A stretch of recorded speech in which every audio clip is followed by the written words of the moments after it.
El juego de la vida y cómo jugarlo. Capítulo 9. La perfecta expresión de sí mismo o el designio divino. Ningún viento puede extraviar mi barca ni cambiar el curso de mi destino. Para todo hombre existe una perfecta expresión de sí mismo. Hay un sitio que él debe ocupar y que nadie podrá ocupar en su lugar. Hay cosas que él mismo debe hacer y que nadie podrá hacer por él. Ese es su destino. Esta idea perfecta, mantenida en el entendimiento divino, espera a que el hombre la reconozca. Pues la facultad de la imaginación es una facultad creadora, necesaria para que el hombre perciba la idea antes de que ésta sea realizada. Así pues, el llamamiento más elevado que puede recibir el hombre se refiere al designio divino de su vida. Es posible que no se tenga ni la menor idea de ello, pero lo cierto es que puede tener, profundamente escondido en sí mismo, algún talento maravilloso. Su llamamiento deberá ser: Espíritu Divino, abre la vía para que le se manifieste el designio divino de mi vida, y que el genio que existe en mí sea liberado, y que pueda comprender con toda claridad el plan perfecto. El plan perfecto comprende la salud, la fortuna, el amor y la perfecta expresión de sí mismo. Ahí está la cuadratura de la vida que trae consigo la felicidad perfecta. Después de haber hecho este llamamiento, grandes cambios pueden producirse en la vida de una persona, pues todos los hombres están lejos del designio divino. Conozco el caso de cierta persona. Parecía como si un ciclón hubiera devastado todos sus asuntos, pero estos se reorganizaban rápidamente y nuevas y maravillosas condiciones no tardaban en sustituir a las viejas. La expresión perfecta de sí mismo no se manifestará nunca como una tarea ingrata, pero tendrá un interés tan absorbente que parecía como si se tratara de un juego. Aquel que se inicia a la verdad también sabe que al penetrar en el mundo donde Dios dirige las finanzas, la riqueza necesaria para su más perfecta expresión estará al alcance de su mano. Más de un genio ha tenido que pasar durante años por problemas financieros, pero aquellos que pronuncian la palabra con fe liberarán rápidamente los fondos necesarios. ¿Quiere ver un ejemplo de ello? Después de un curso, un estudiante acudió a verme y me enseñó 1 centavo. Entonces me dijo: solo tengo 7 centavos, y le daré uno a usted, pues tengo fe en el poder de su palabra, y le pediré que pronuncie la palabra para mi perfecta expresión y mi prosperidad. Así pues, pronuncié la palabra y no volví a saber nada de él durante 1 año. Finalmente, regresó un día con aspecto de sentirse perfectamente feliz, en pleno éxito, con una cartera llena de billetes de banco. Me dijo enseguida: después de que usted pronunciara la palabra, me apareció una oportunidad en un pueblo y encontré la salud, la felicidad y la riqueza. Para una mujer, la expresión perfecta puede venir del hecho de ser una esposa notable, una madre ideal, una dueña de casa realizada, sin seguir necesariamente una carrera brillante. Pida directrices nítidas y el camino le será trazado, con facilidad y lleno de éxito. No debemos representarnos, ni forjarnos una imagen cuando pedimos que el designio divino penetre en nuestra conciencia. Recibimos la clara inspiración y empezamos a ver cumplidas grandes cosas. Ahí está la imagen o la idea a la que es conveniente atenerse sin la menor vacilación. Aquello que el hombre busca también al hombre. El teléfono buscó a Abel. Los padres jamás deberían imponer sus carreras o sus profesiones a sus hijos. Conociendo la verdad espiritual, ya en los primeros años de la vida del niño, o incluso antes de su nacimiento, deberían pronunciar la palabra para que se realice el plan divino. Un tratamiento prenatal debería hacerse de la siguiente manera: que Dios que está en este niño se exprese perfectamente y que los designios divinos para su espíritu, su cuerpo y sus asuntos se manifiesten durante toda su vida, durante toda la eternidad. Que la voluntad de Dios sea hecha y no la del hombre, según el modelo de Dios y no el del hombre.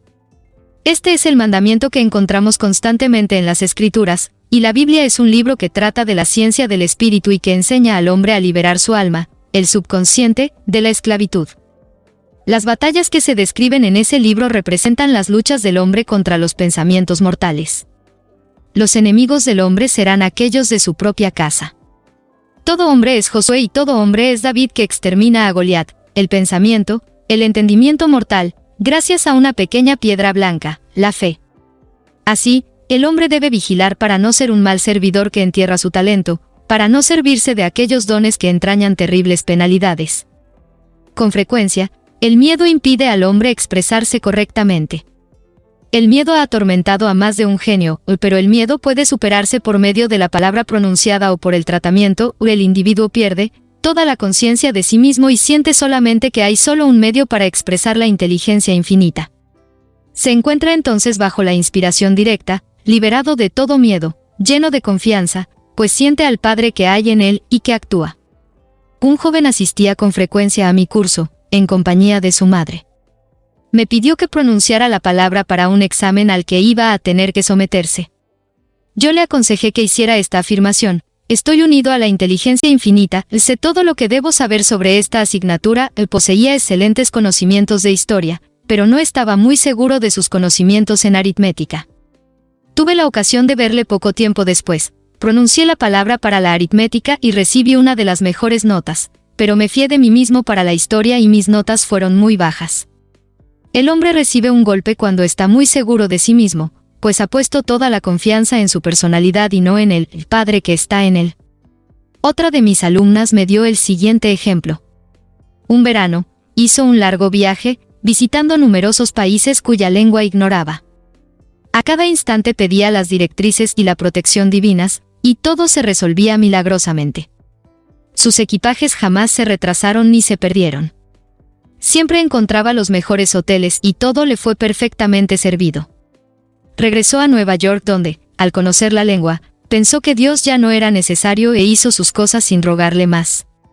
Todo le salió mal, sus equipajes se perdieron en medio de la agitación y del desorden. El estudiante de metafísica debe tener la costumbre de practicar la presencia de Dios a cada minuto. Reconocerle en todas las direcciones, porque nada es insignificante, ni demasiado importante. A veces, un incidente pequeño puede transformar toda una vida. Robert Fulton, que se hallaba mirando hervir dulcemente el agua en una tetera, se imaginó un buque transatlántico. He visto con frecuencia a un estudiante retrasar su demostración por su resistencia o bien porque él mismo quería elegir su camino. De esta manera, limitaba su fe y paralizaba la manifestación.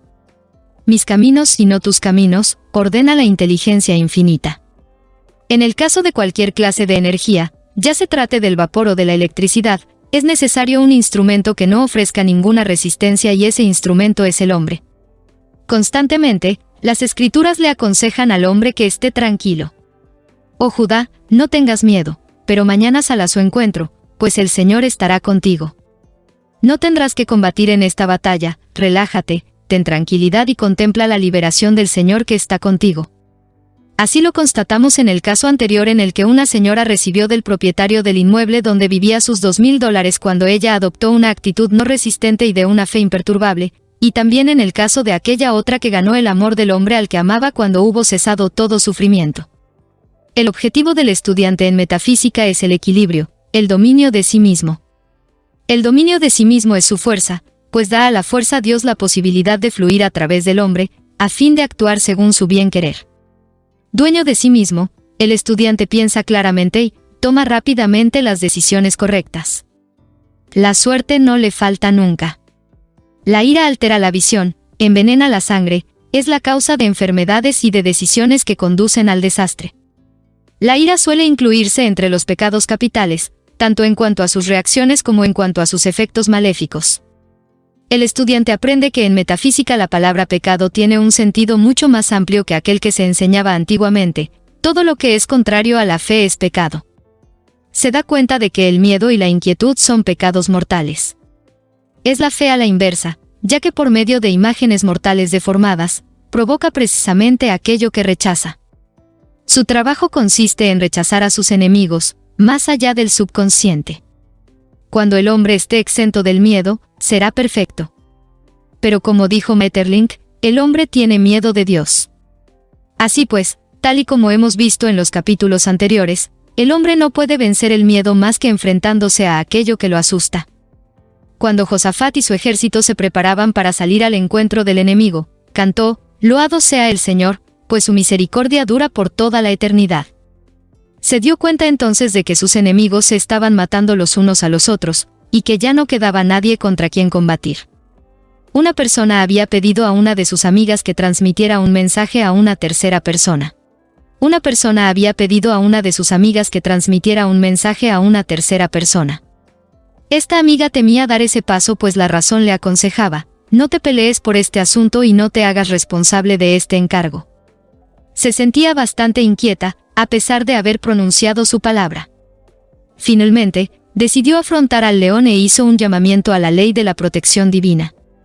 Se encontró entonces con la persona a la que debía comunicar el mensaje que se le había encargado, abrió la boca para hacerlo así, y en ese mismo instante, esa otra persona le dijo, tal persona dejó el pueblo, lo que hacía inútil el mensaje que debía transmitir, puesto que la situación dependía de la presencia en el pueblo de aquella persona.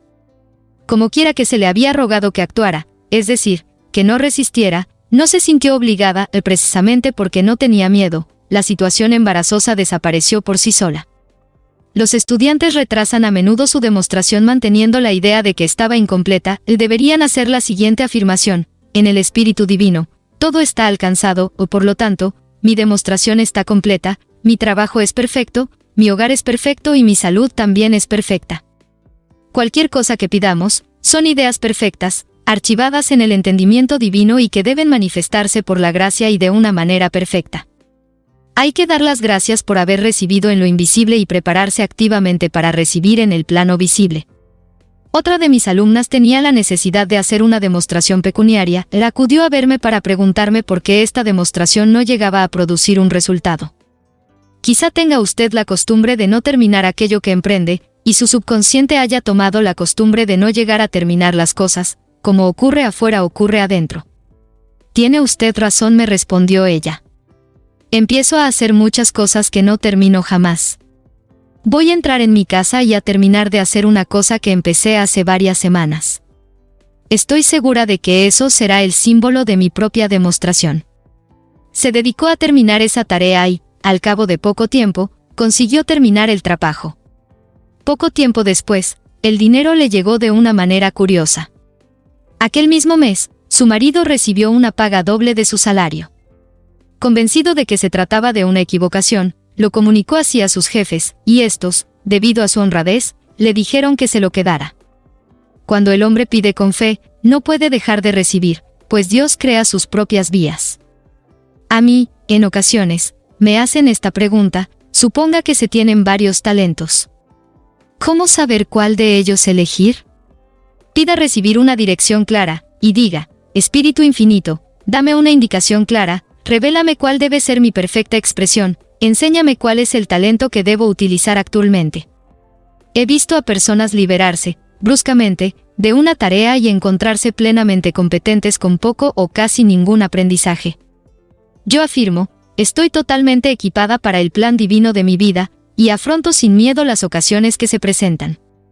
Ciertas personas dan voluntariamente, pero no saben recibir y rechazan los regalos, ya sea por orgullo o por cualquier otra razón negativa, y agotan así sus fuentes. Invariablemente, se encuentran un poco desprovistas de todo. Así, por ejemplo, a una señora que había dado mucho dinero acudieron a ofrecerle una donación de varios miles de dólares. Ella la rechazó, diciendo que no tenía necesidad. Poco después, sus finanzas se encontraron con problemas y la mujer tuvo que endeudarse exactamente por aquella misma cantidad que se le había ofrecido. Es necesario recibir con gracia el pan que nos viene sobre las aguas, y libremente, usted ha dado, y libremente debe recibir. El equilibrio entre dar y recibir existe siempre, y aunque el hombre debe dar sin esperar nada a cambio, viola la ley aquel que no acepta aquello que le ofrecen, pues todo viene de Dios, y el hombre no es más que su canal. No se debe tener jamás un pensamiento de penuria con respecto a aquel que da.